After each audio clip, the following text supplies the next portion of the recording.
Good evening, everyone. This is the Black Post. Tonight, the message will be sent. No matter if you love it, no matter if you hate it, the message will be sent. 2 cups of poison. Choose one. Will it be Donald Trump, aka the racist, the leader of the white supremacists, or Joe Biden, the one who massively incarcerated majority of Black African people more so than any other vice president or any other politician in history with the 1994 crime bill, also known to be a supporter and a white supremacist and racist. Now, you may not agree with my rhetoric. You may not agree with my perspective. So I won't go on long rants and try to convince you of one of the two, because you may be a Black Democrat. You may be a Black Republican. You may be a Black independent. Well, I'm here to tell you, ladies and gentlemen, that I'm simply Black and I'm looking out for our interests. So instead of giving you my perspective and what I actually think, I rather just show you rather than tell you, because when someone tries to convince you of something, you come up with excuses, you come up with rebuttals, you come up with reasons, you come up with anything to try to defend the person you may support or you believe that is in for your best interests. So with that being said, I won't bore you with perspective. I won't bore you with context. I won't bore you with trying to deconstruct each character in this session. I'll just simply show you. But before we move on, in my opinion, these are 2 cups of poison, and the nation that has done nothing for us as foundational Black Americans, as African descendant of Africans from the African continent, that we come from a very powerful people. They will want us to choose one, even though everybody in this nation, other than Black people, have got reparations. The Jews got reparation under Obama, $12 million for the Holocaust survivors. Also, a tribe out of Utah got 1 million acres of land from Obama. And time after time throughout the years, it doesn't matter what group it was, whether it be Jews, agents with immigration benefits and stipends, Blacks are always left out of any sort of tangible reparations, resource, access, and opportunities. And as you can see, I believe our road is to stay thirsty until whoever produces tangibles for the Black community, your friends, your loved ones, will have you to lean on a particular candidate simply to get the other candidate out of office.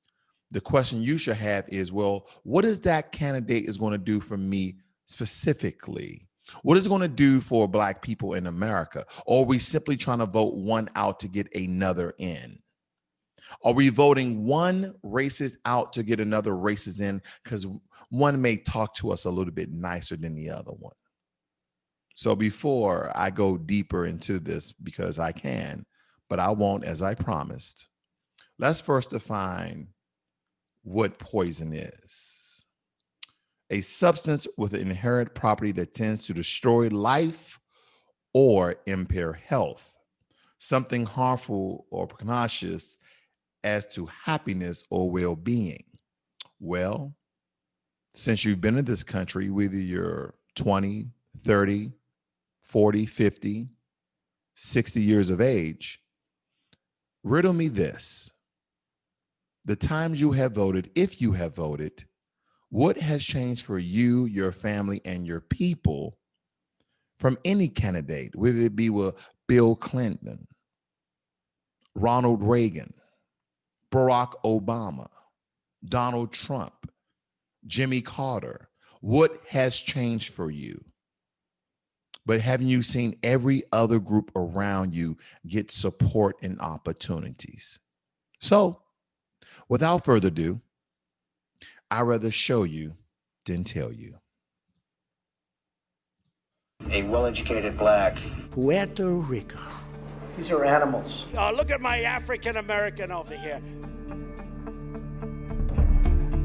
When he talks that way, the way he did on this tape, it confirmed that he is truly a racist.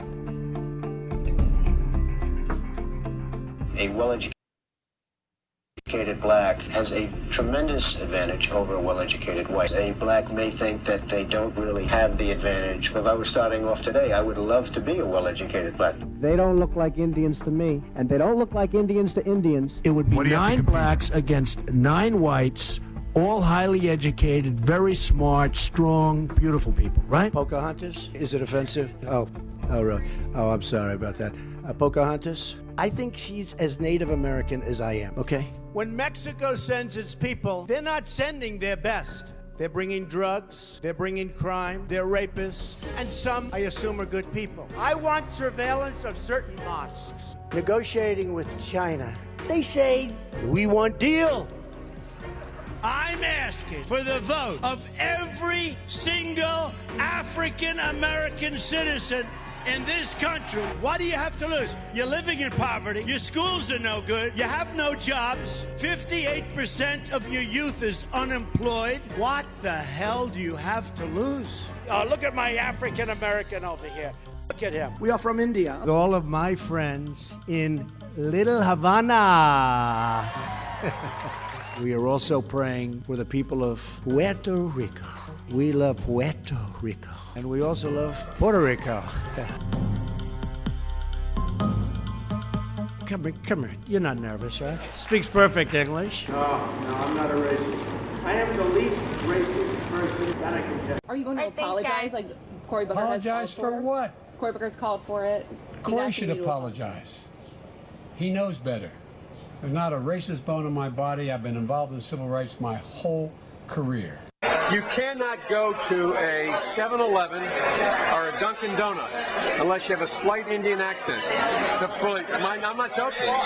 And by the way, you know, I sit on the stand and it get hot. I got hairy legs that turn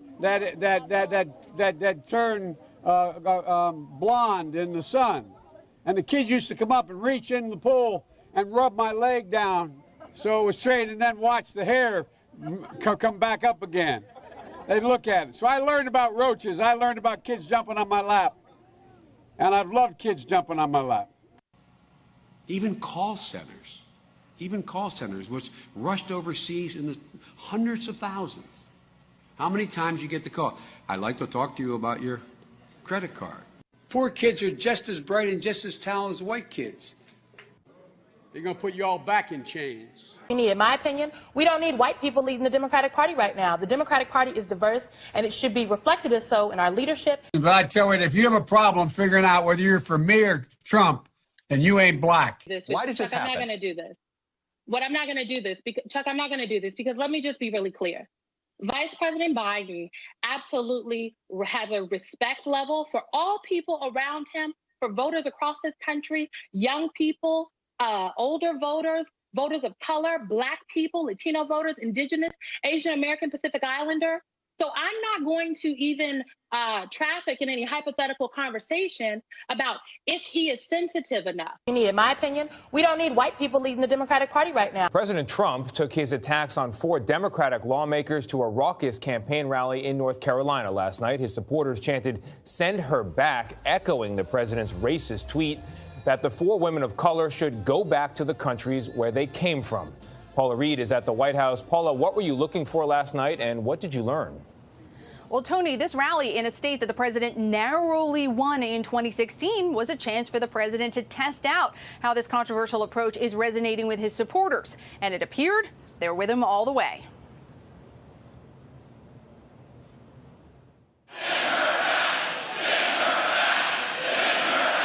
The president's supporters in North Carolina turned his racist tweet into a rallying cry after an extended attack on Representative Ilhan Omar. She looks down with contempt on the hard-working Americans, saying that ignorance is pervasive in many parts of this country.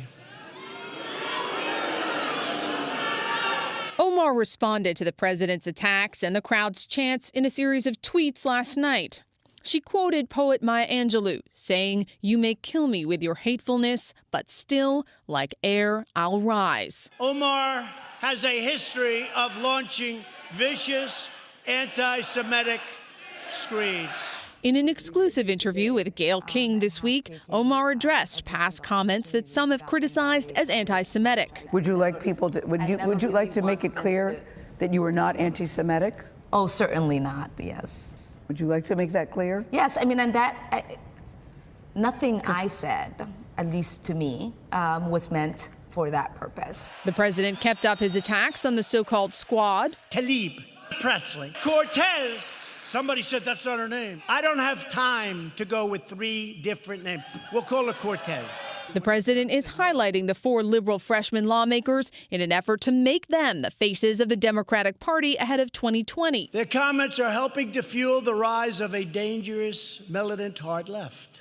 Trump supporters we spoke to before the rally agree with the president's approach. I like it because it seems to work. I see all these people out here. I mean, he's got a lot of following. Everything is so freaking touchy with all of them. They have no sense of humor. They have no common sense. I'm sorry, just a bag of idiots. But I tell you, if you have a problem figuring out whether you're for me or Trump, and you ain't black. I think Joe Biden might be suffering from that same white entitlement and privilege and ego, where he's just that old school white male who feels like, hey, man, they need me, I don't need them, or I got them already. Joe Biden is under fire this evening on comments he made about working alongside segregationist senators in the past. Biden recalling his early Senate career, bringing up 2 segregationist senators, Herman Talmadge and James Eastland, who called African Americans an inferior race. "I was in a caucus with James O. Eastland," Biden said. "He never called me boy. He always called me son. At least there was some civility. We got things done. We didn't agree on much of anything. We got things done." I think the two-party system, although my Democratic colleagues don't like me saying this, I think the two-party system is good for the South and good for the Negro, good for the black in the South. Other than the fact that they still call me boy, I think they've changed their mind a little bit. It's that old school white male.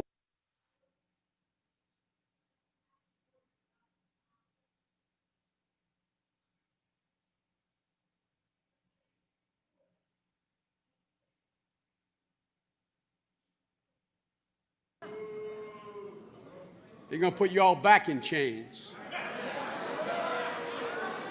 30 seconds or less. What kind of a chance would a northeastern liberal like Joe Biden stand in the South if you were running in Democratic primaries against Southerners like Mark Warner and John Edwards? Better than anybody else. And you don't know my state. My state was a slave state. My state is a border state. My state is the 8th largest black population in the country. My state is anything from a northeast liberal state. It's that old school white male. Not the first sort of mainstream African American who is articulate and bright and clean and a nice looking guy. I mean, that's a storybook, man. My son is Attorney General a year in Iraq, came back, and that's one of the things that he finds was most in need. When he was over there in Iraq for a year, people would come to him and talk about what was happening to them at home in terms of foreclosures, in terms of bad loans that were these Shylocks who took advantage of these women and men. Back from Mumbai to go meet with President Xi in China. I stopped in Singapore to meet with a guy named Lee Kuan Yew, who most foreign policy experts around the world say is the wisest man in the Orient. There's not a racist bone in my body. But I tell you, if you have a problem figuring out whether you're for me or Trump, and you ain't black.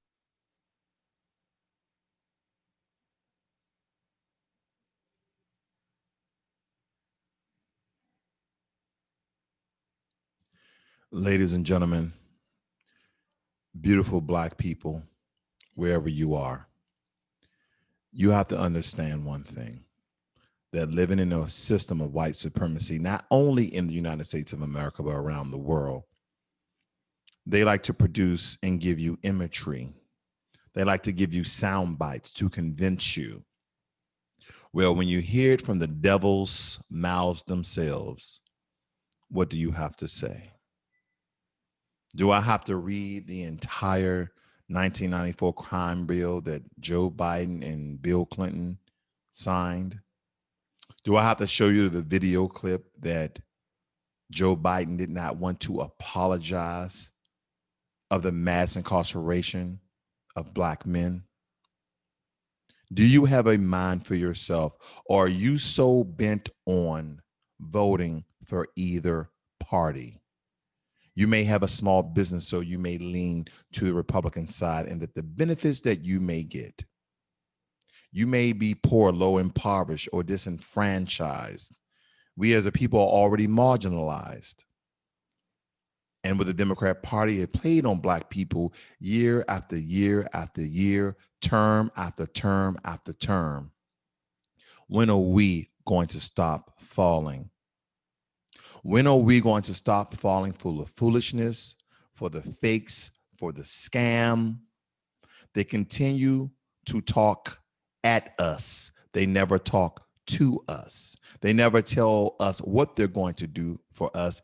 They kind of just mention what they may do, but they never do. Kamala Harris already told us that she's not going to do anything specifically for Black people.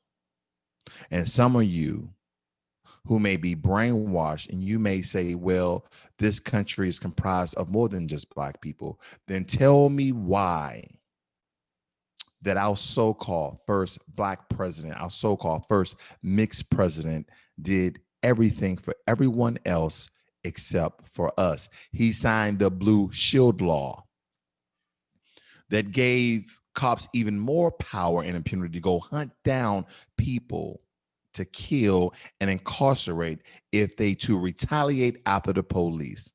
Now look at Breonna Taylor.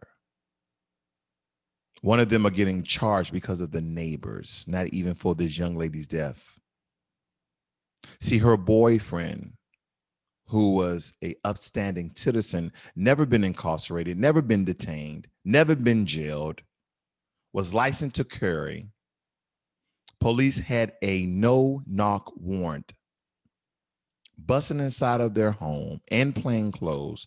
He fired one shot as they fired a barrage of shots. But the media would like to demonize that brother. See, this is what they give us. So tonight, I want you to think about what cup of poison you may drink. But for me, I'm going to stay thirsty. I am telling you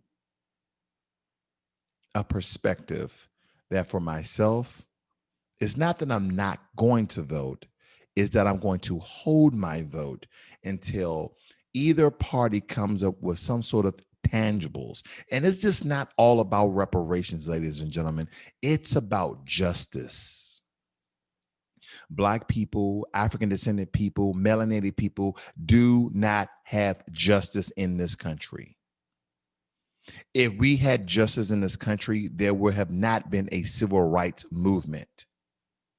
If it's justice in this country, we will not need civil rights lawyers. But there's no justice, so there should be no peace. And when the Democratic or Republican Party begins to pander you, the only question you should have is, what are you going to do for us specifically? We want justice, we want resources, we want access, we want opportunity, and you still owe us fucking reparations. This is the Black Post. Tonight, the message was delivered. No matter if you hate it, no matter if you love it, the message was sent. You guys have a great and wonderful night. Black Power.